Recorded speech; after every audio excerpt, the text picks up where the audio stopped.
What happens when a senseless act of hate against a beloved elderly woman and her cat ignites a firestorm of community action?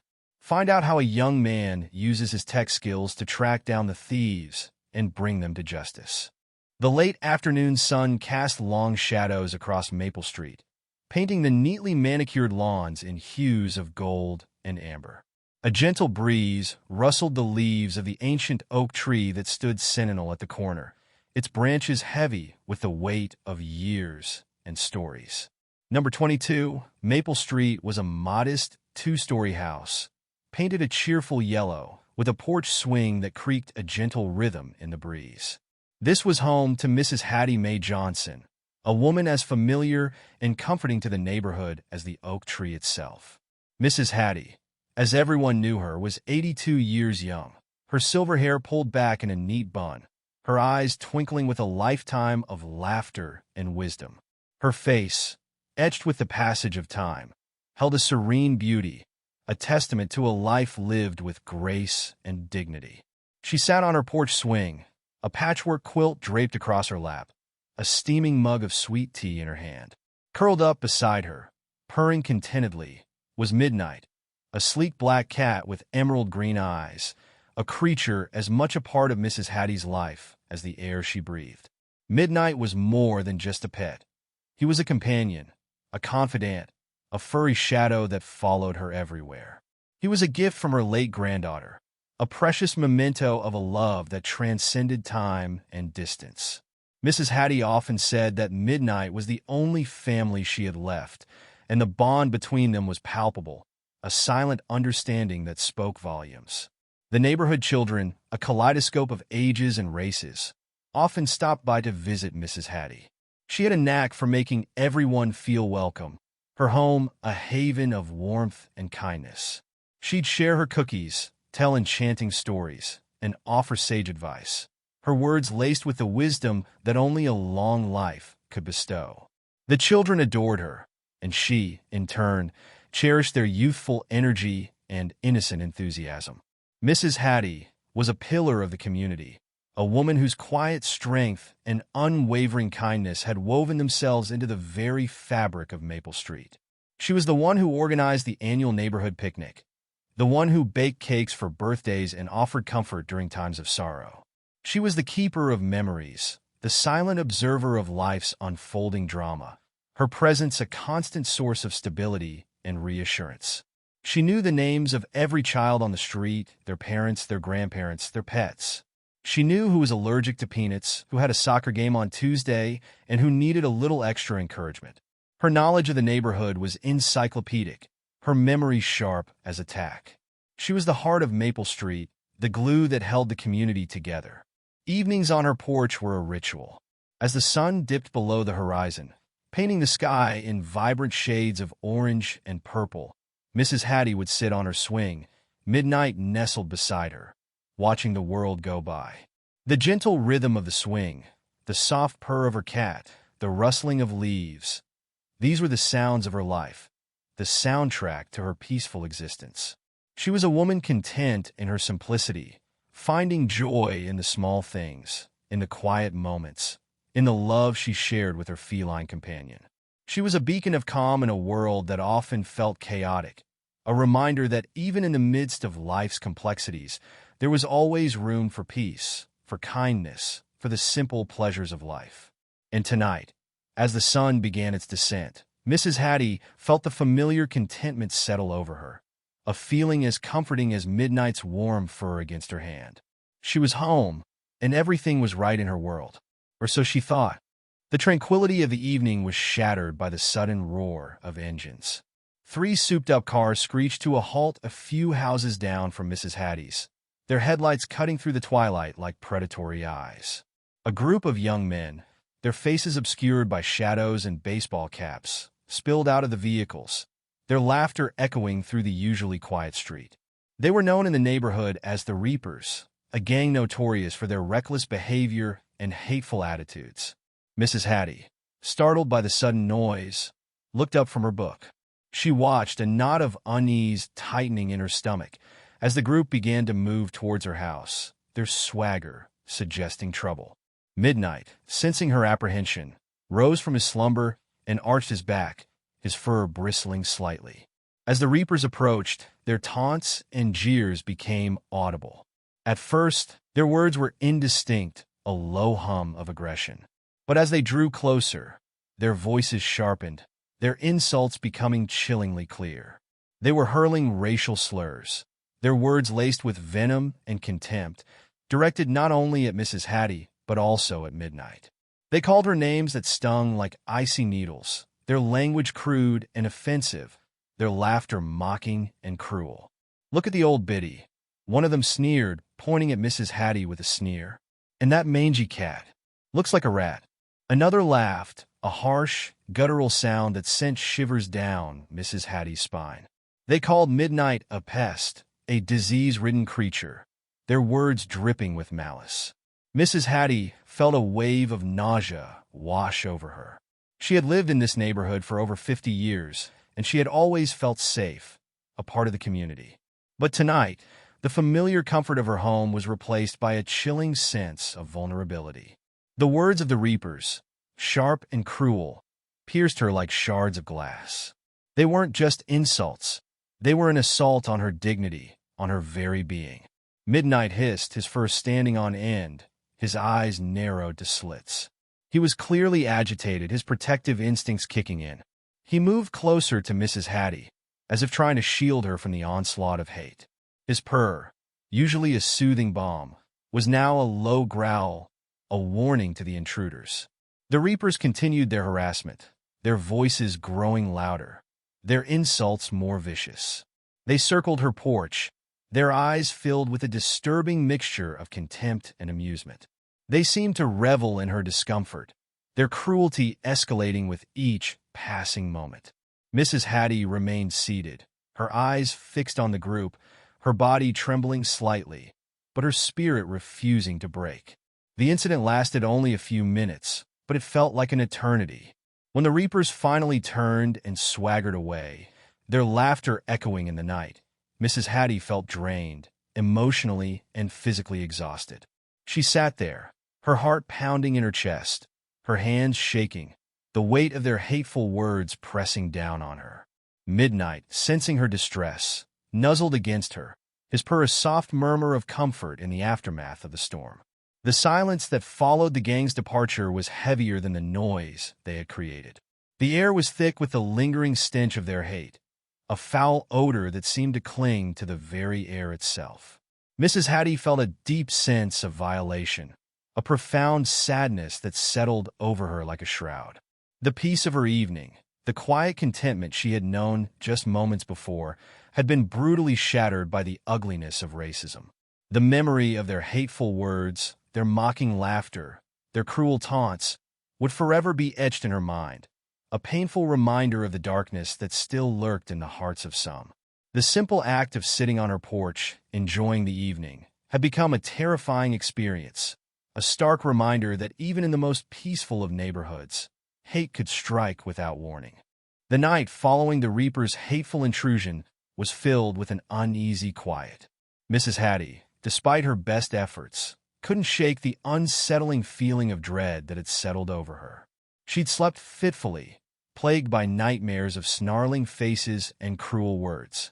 Midnight, usually a comforting presence at the foot of her bed, had been unusually restless, his purrs replaced by anxious meows. When dawn finally broke, casting a pale light through her bedroom window, Mrs. Hattie felt a sense of relief. But that feeling was short-lived. As she rose from bed and made her way to the kitchen, a chilling realization washed over her. Midnight wasn't there. His usual spot by the window, bathed in the morning sun, was empty. Panic seized her. She called out his name, her voice trembling slightly, but only the silence of the empty house answered her. She searched every room, her heart pounding in her chest, a growing sense of dread tightening its grip on her. She looked under the beds, behind the curtains, in every nook and cranny of her home, but Midnight was nowhere to be found. A wave of nausea washed over her. The possibility that something terrible had happened to her beloved cat sent a chill down her spine. She stumbled back to her bedroom, her legs weak, her mind racing with terrifying scenarios. She sank onto the edge of her bed, her hands covering her face, tears welling up in her eyes. After what seemed like an eternity, she forced herself to compose herself. She had to think clearly, rationally. Perhaps Midnight had simply wandered off, she told herself, though the thought offered little comfort. She went outside, calling his name again and again, her voice strained and desperate. She searched the yard, the surrounding streets, but there was no sign of him. As she retraced her steps to the porch, she noticed something out of place, a small, crumpled piece of paper lying on the porch swing, where she had been sitting the previous evening. Her heart sank as she picked it up, her fingers trembling. It was a crudely written note, the words scrawled in a childish hand, yet the message was chillingly clear. Find a new pet. You don't deserve this one. The note was a cruel taunt, a blatant act of intimidation, a confirmation of her worst fears. The Reapers hadn't just harassed her. They had stolen Midnight, leaving behind a message of hate and contempt. The realization hit her with the force of a physical blow, leaving her breathless and weak. The tears that had been threatening to spill finally broke free, flowing down her cheeks in a torrent of grief and anger. The loss of Midnight was more than just the loss of a pet. It was the loss of a companion, a confidant, a part of her very soul. He was the only family she had left, a constant source of comfort and love. His absence left a gaping hole in her life, a void that seemed impossible to fill. The note, with its cruel message, only served to amplify her pain, adding a layer of insult to injury. The Reapers had not only stolen her cat, they had stolen her peace, her sense of security, her very sense of self. She felt utterly alone, vulnerable, and deeply betrayed. The quiet, peaceful world she had known was shattered, replaced by a chilling sense of fear and despair. The sun, which had risen with such promise, now felt cold and uncaring, as if reflecting the emptiness that had settled over her heart. The stolen cat was more than just a theft. It was a symbol of the hate that had invaded her life, a hate that she vowed to confront. Numb with grief and anger, Mrs. Hattie made the difficult decision to report Midnight's theft to the police. She'd lived in this town her entire adult life, and while she never had cause to interact with law enforcement in this way, she felt a desperate need for help, for justice. She hoped, perhaps naively, that the police would take her seriously, that they would understand the significance of what had happened, not just as a petty theft, but as a hate crime. The police station was a cold, impersonal building, the stark fluorescent lights reflecting off the sterile surfaces. The officer who greeted her, a young man with a bored expression and weary eyes, seemed less than enthusiastic about taking her report. He listened to her story with a detached air, his gaze distant, his body language conveying a lack of interest. He barely made eye contact, his attention seemingly elsewhere. As she recounted the events of the previous night, the Reaper's harassment, Midnight's disappearance, the taunting note, she felt a growing sense of frustration. The officer's dismissive attitude was palpable, his responses curt and perfunctory. He didn't seem to grasp the gravity of the situation, the emotional distress she was experiencing, or the hateful nature of the crime.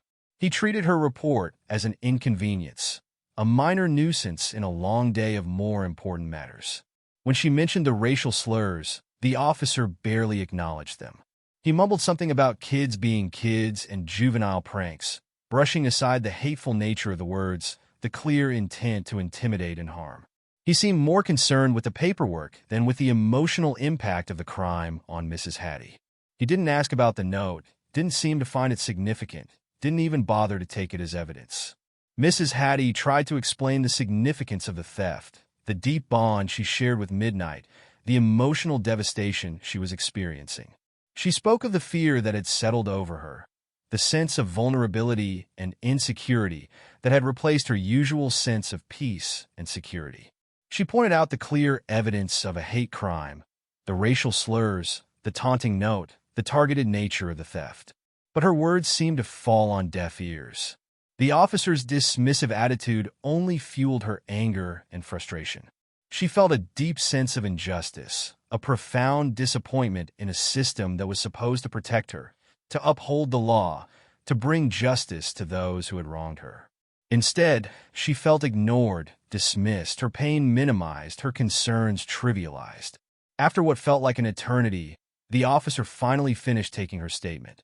He handed her a case number, a flimsy piece of paper that felt meaningless in the face of her profound loss. He offered no assurances, no promises of action, no words of comfort. He simply gestured towards the door, signaling the end of the interview. As Mrs. Hattie walked out of the police station, a wave of despair washed over her. The cold, impersonal building seemed to reflect the coldness and indifference she had encountered within. She felt utterly alone, abandoned by a system that was supposed to protect her. The police, instead of offering solace and support, had only added to her distress, leaving her feeling even more vulnerable and helpless. The lack of empathy, the dismissive attitude, the failure to recognize the hate crime for what it was. These were wounds as deep as the loss of her beloved Midnight. The case number felt like a cruel joke, a hollow symbol of a system that had failed her. She left the police station feeling more alone and defeated than ever before, her hope for justice fading with each step she took away from that cold, uncaring building. The weight of her loss, compounded by the police department's indifference, felt almost unbearable.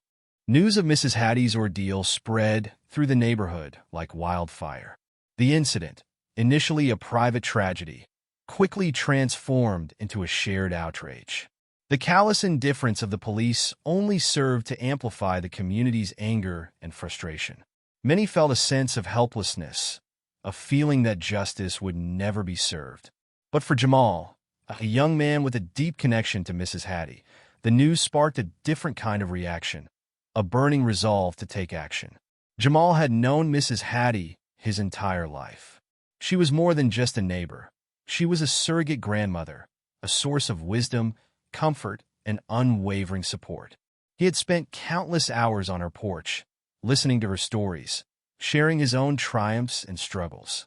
She had been a constant presence in his life, a beacon of stability and kindness.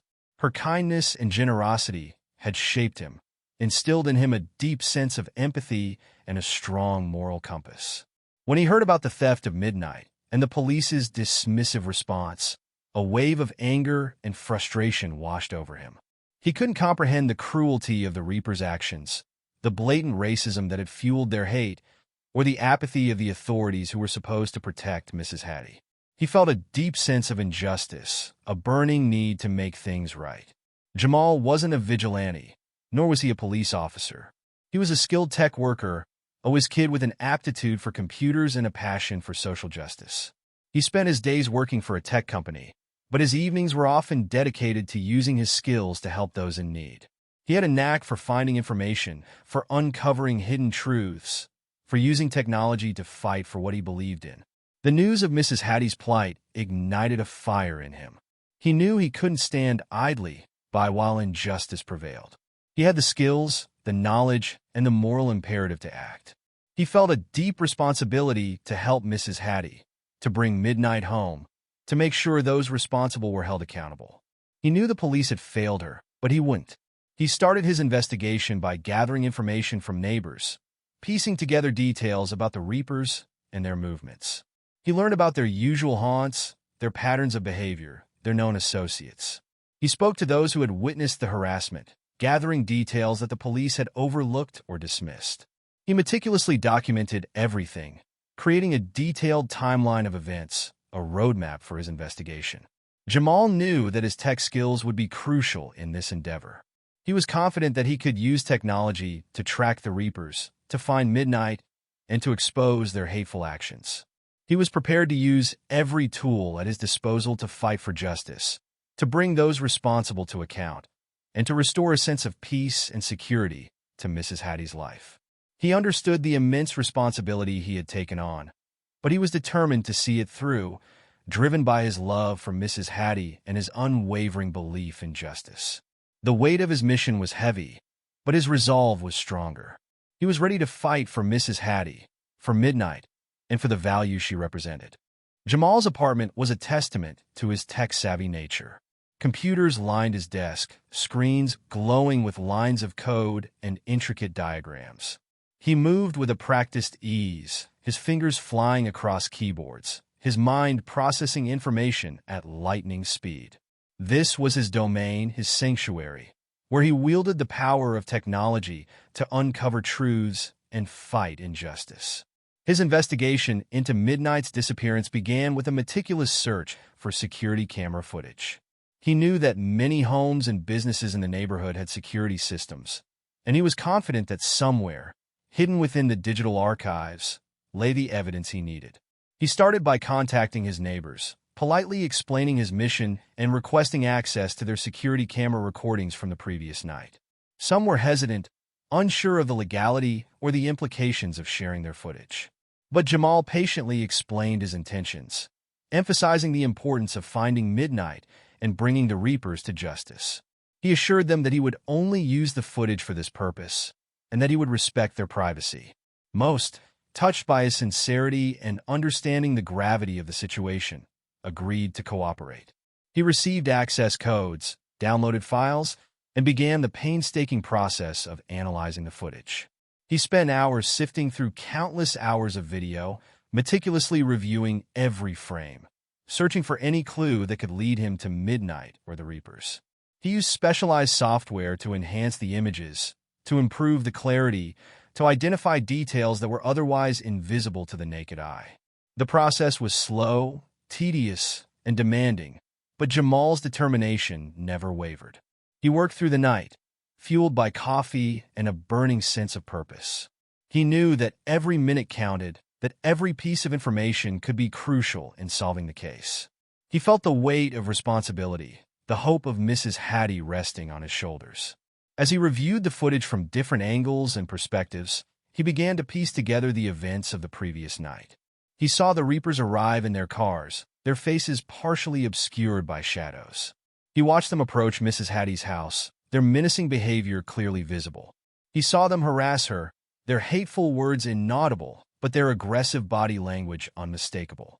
Then he saw them approach Mrs. Hattie's porch, their actions swift and decisive. He saw them snatch Midnight, the cat struggling briefly before being bundled into one of their cars. He saw them speed away, leaving behind a scene of chaos and despair. The footage provided irrefutable evidence of the crime, capturing the entire sequence of events in chilling detail. Jamal felt a surge of relief, a sense of accomplishment. He had found the evidence he needed, the proof that would finally expose the Reapers and bring them to justice. He carefully documented his findings, creating a detailed report with timestamps and screenshots, preserving the evidence for future use.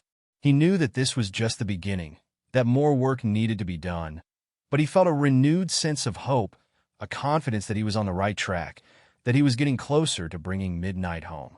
The digital world, which he so expertly navigated, had yielded its secrets, revealing the truth behind Midnight's disappearance. With the security footage providing a clear visual record of the Reapers' actions, Jamal began the next phase of his investigation, tracking their movements. He had a starting point, Mrs. Hattie's house, and a clear ending, the Reapers speeding away in their cars. The challenge lay in piecing together the route they had taken and identifying their destination. He started by analyzing the footage frame by frame, meticulously studying the car's license plates, their speed, and their direction of travel. He used online mapping tools to trace their probable route, cross-referencing the footage with real-time traffic data and street camera feeds. He identified several key intersections and landmarks, narrowing down the possibilities. The process was painstaking, requiring hours of meticulous work, but Jamal's persistence paid off. He noticed a pattern in the Reapers' movements. They seemed to be heading towards the city's outskirts, avoiding main roads and opting for less traveled streets. This suggested that they were trying to avoid detection, that they had a specific destination in mind. He continued to trace their route, using a combination of security camera footage and online mapping tools. He reviewed footage from gas stations, convenience stores, and other businesses along their probable path, searching for any additional clues. He was looking for anything that could pinpoint their destination, a specific address, a recognizable landmark, anything that could lead him to midnight. As he continued his investigation, a pattern emerged. The Reaper's route consistently led towards an abandoned warehouse on the city's edge, a derelict building known for its dilapidated state and its reputation as a haven for illicit activities. The warehouse was located in a secluded area, far from residential neighborhoods, making it an ideal hideout for the gang. Jamal reviewed the footage from cameras near the warehouse, and his suspicions were confirmed. He saw the Reaper's cars pull into the warehouse's deserted parking lot. He saw them exit their vehicles, carrying something that looked suspiciously like a cat carrier. He saw them disappear into the shadows of the dilapidated building, leaving no trace of their presence. The discovery sent a surge of adrenaline through Jamal. He had found Midnight's location. The abandoned warehouse was his next target. He knew that he was getting closer, that he was on the verge of a breakthrough. He felt a mixture of excitement and apprehension, the thrill of the chase mingling with the anxiety of confronting a dangerous gang. He knew that the warehouse was dangerous territory, a place where he could be in serious danger. But the thought of Midnight, alone and possibly in distress, fueled his determination. He was ready to face any risk, to overcome any obstacle, to bring Midnight home. The abandoned warehouse was not just a building. It was a symbol of hope, a gateway to justice. Jamal knew he couldn't confront the Reapers alone. The abandoned warehouse was dangerous territory, and he needed backup. He needed the support of the community, the collective strength of those who had been affected by the Reapers' hateful actions. He decided to share his findings with the neighborhood leaders, hoping to rally them to his cause. He contacted Reverend Thompson, the pastor of the local church, a respected figure in the community, known for his compassion and his unwavering commitment to social justice. He also reached out to Ms. Evans, the head of the Neighborhood Watch, a woman known for her organizational skills and her unwavering dedication to the safety and well-being of her neighbors. Both readily agreed to meet. At the meeting, Jamal presented his evidence, showing them the security footage he had painstakingly collected and analyzed. He explained how he had traced the Reapers' movements, how he had identified their destination, and how he believed Midnight was being held captive in the abandoned warehouse. Reverend Thompson and Ms. Evans listened intently, their faces reflecting a mixture of anger, sadness, and determination. They were deeply moved by Jamal's dedication, his meticulous investigation, and his unwavering commitment to justice. They understood the gravity of the situation, the need for swift and decisive action. They knew that the police had failed Mrs. Hattie, but they wouldn't let her down. The meeting quickly transformed into a strategy session. They discussed the risks involved in confronting the Reapers, the need for a coordinated approach, and the importance of ensuring everyone's safety. They agreed that a direct confrontation was necessary, that they couldn't simply stand by and allow the Reapers to get away with their hateful actions. Word of the meeting spread quickly through the neighborhood. The news of Jamal's investigation, the evidence he had gathered, and the plan to confront the Reapers ignited a spark of hope and determination. People who had previously felt helpless now felt empowered, their anger and frustration channeled into a collective resolve to fight back. Within hours, a group of volunteers had assembled, ready to help Jamal in his mission. There were young and old, men and women, people from all walks of life, united by a common purpose: to bring Midnight home. They came armed with flashlights, cell phones, and a shared determination to stand up against injustice. The atmosphere was charged with a sense of urgency and purpose, a collective energy that was both inspiring and intimidating. The group was diverse, reflecting the rich tapestry of the neighborhood. There were teachers, doctors, shopkeepers, students, retirees, all united by their love for Mrs. Hattie and their unwavering commitment to justice. They were a force to be reckoned with, a testament to the power of community, the strength that arises when people stand together in the face of adversity.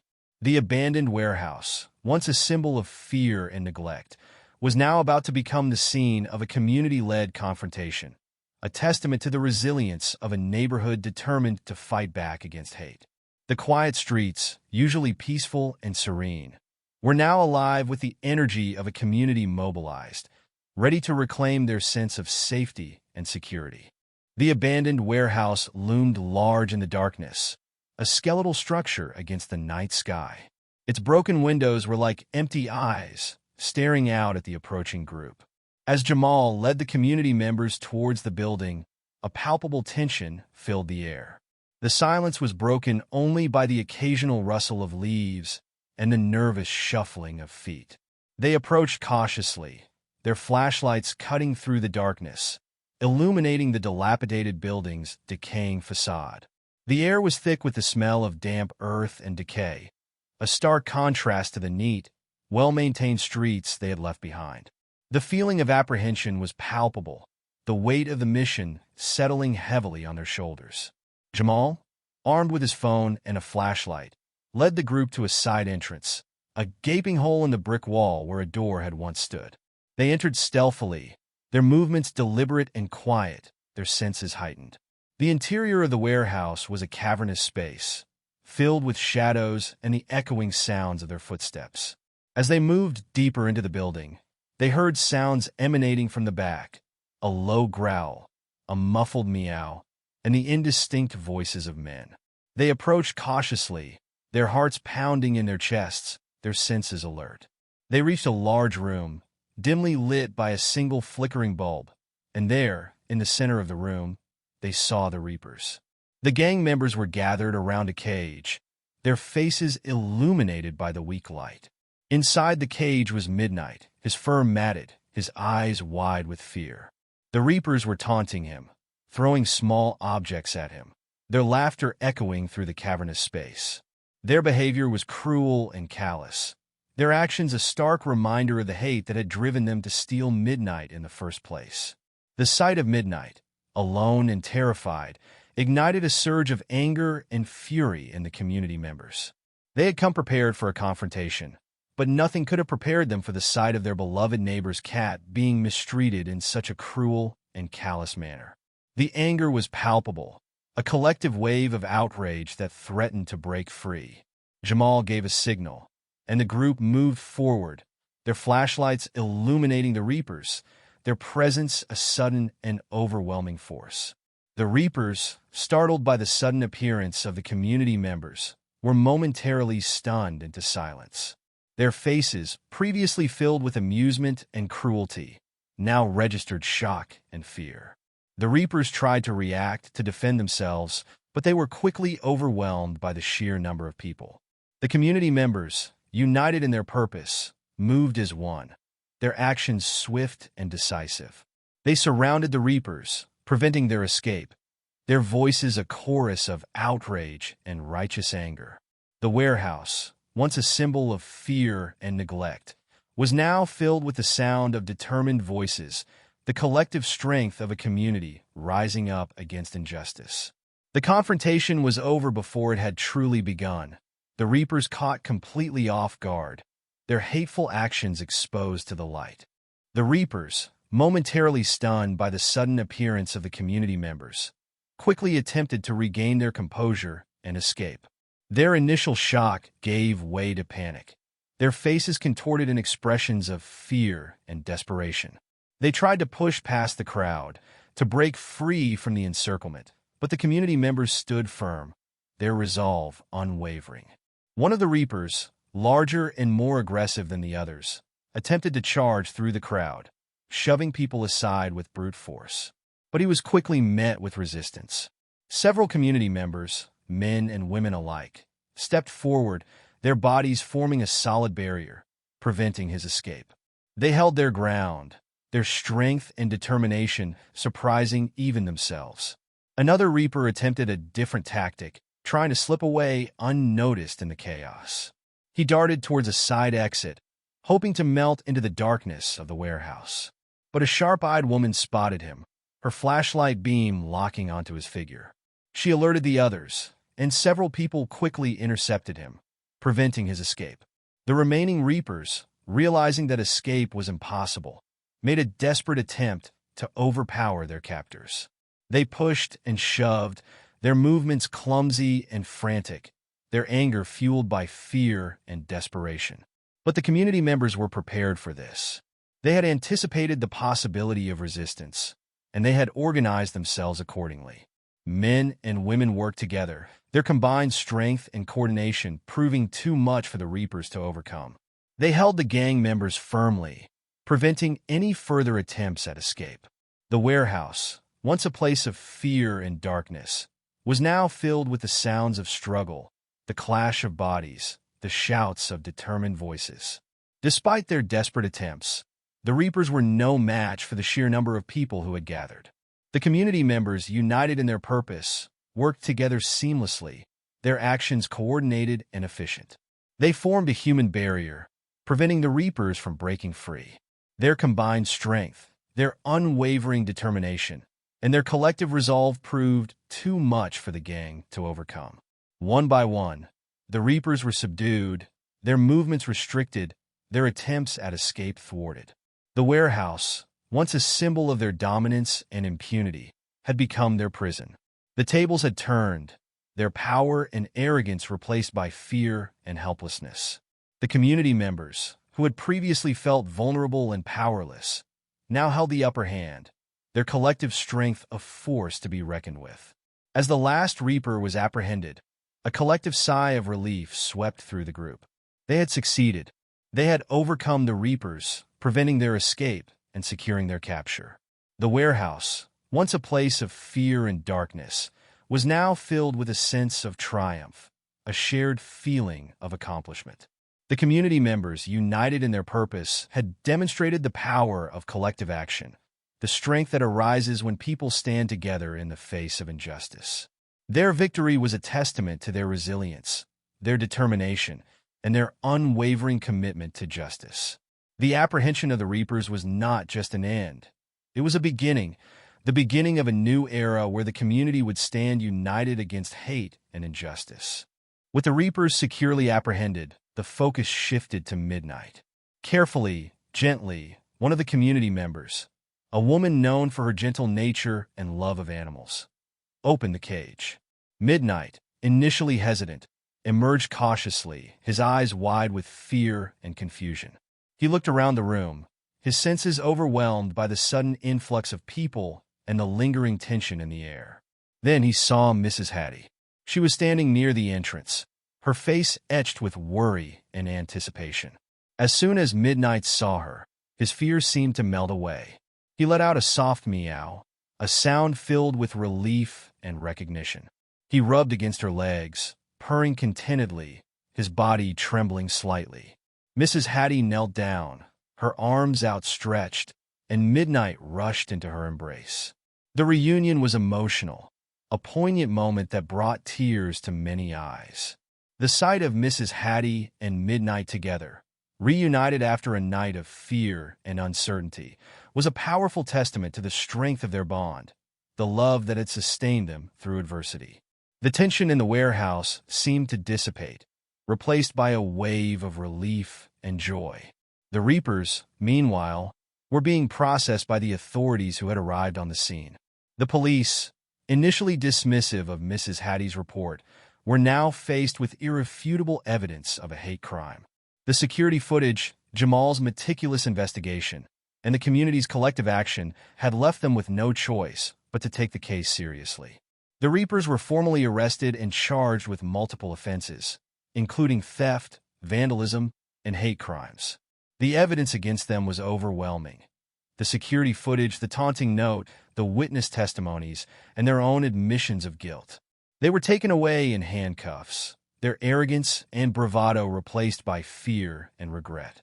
The police officers, initially dismissive and unhelpful, now expressed their gratitude to Jamal and the community members. They acknowledged the crucial role they had played in bringing the Reapers to justice, their actions a stark contrast to their previous apathy. They apologized for their initial lack of support, recognizing the gravity of the hate crime and the importance of addressing such issues with sensitivity and urgency. The successful apprehension of the Reapers and the safe return of Midnight sent a powerful message to the community and beyond. It demonstrated the power of collective action, the strength that arises when people stand together in the face of injustice. It showed that even in the face of hate and indifference, unity and determination could prevail. The incident, initially a private tragedy, had become a symbol of hope, a testament to the resilience of a community determined to fight back against prejudice and intolerance. The successful outcome was a victory not just for Mrs. Hattie and Midnight, but for the entire neighborhood, a symbol of their collective strength and their unwavering commitment to justice. The event served as a powerful reminder that even the smallest acts of kindness and courage can make a significant difference in the fight against hate. The following days were filled with a sense of relief and renewed community spirit. Mrs. Hattie and Midnight were happily reunited, their bond stronger than ever. Midnight, though initially shaken, quickly returned to his usual playful self, his purrs filling Mrs. Hattie's home once more. The quiet comfort of their shared life was restored, though the memory of the ordeal would forever remain a part of their story. The incident, though traumatic, served as a catalyst for positive change within the community. The shared experience of confronting the Reapers forged stronger bonds among the neighbors. People who had previously kept to themselves now reached out to one another, sharing stories, offering support, and reaffirming their commitment to creating a safer, more inclusive neighborhood. The Neighborhood Watch program, already active, was revitalized with increased participation and a renewed focus on community safety and security.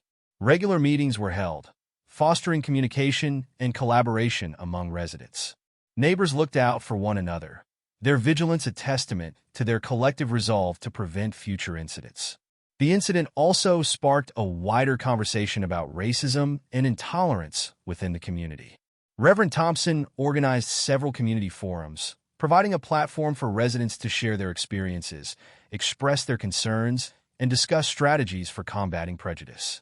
These forums fostered understanding, empathy, and a shared commitment to creating a more equitable and just society. The local school organized workshops on diversity and inclusion, educating children about the importance of respect, empathy, and tolerance. These workshops aimed to prevent future incidents of hate and to cultivate a culture of understanding and acceptance among the younger generation. The lessons learned from the incident were woven into the curriculum, ensuring that future generations would learn from the past and work towards a more inclusive future. Jamal, initially hesitant about his role in the events, became a local hero. His tech skills, his unwavering dedication, and his commitment to justice had made a tangible difference in the lives of his neighbors. He became a symbol of hope and inspiration, demonstrating the power of technology to be used for good, to fight injustice, and to create positive change. The trial of the Reapers brought the issue of hate crimes to the forefront of public awareness. The judge, recognizing the gravity of their actions, handed down a strong sentence, sending a clear message that such behavior would not be tolerated. The Reapers' convictions served as a deterrent, a warning to others who might consider engaging in similar acts of hate. The incident, though initially painful and disruptive, ultimately strengthened the community's bonds and fostered a deeper understanding of the importance of unity and tolerance. The neighborhood, once shaken by hate, emerged stronger and more resilient, its residents united in their commitment to creating a safer, more inclusive environment for everyone. The memory of the ordeal served as a constant reminder of the importance of vigilance, empathy, and collective action in the fight against prejudice and intolerance. Maple Street, once a quiet, peaceful neighborhood, was now a testament to the power of community, the strength that arises when people stand together in the face of adversity. The lasting impact of the incident was not just the return of midnight, but the transformation of a community united against hate.